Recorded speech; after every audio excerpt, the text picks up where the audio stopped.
going to start to move the needle, and we're no longer going to see 40,000 deaths on our roads every year. For me, it really comes down to the people involved and the impact that we can have in terms of saving lives in America, saving lives around the world, the incredible economic drag that automobile accidents have on the U.S. economy.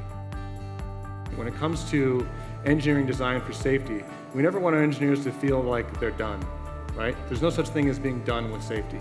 I just took a ride in one of your vehicles, and I could see how good the resolution of the LiDAR sensors actually is, and it's amazing, it's impressive how good the technology is.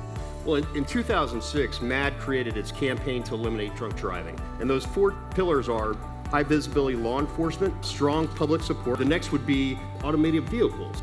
The same technology that is used for full autonomy can be deployed for safety-enhancing driver assistance. This is very exciting because we don't have to wait. It's all of us.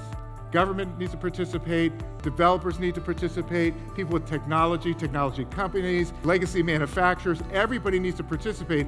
I can see how it would really benefit me if I would be able to just have an autonomous car to hop in and do this, and it would keep my independence going for longer. Creating accessible options for those who today don't have it, a more sustainable mode of transportation. It does humanize it. It's not just working on a line of code. I think it's remarkable to me how we managed to change people's behavior in so many ways, that when I was growing up, we thought nothing of being in the car without any seat belts. We hear the public concern, and that's why we are here collectively to understand and to work together collaboratively to push safety forward. That's our #1 goal and always will be.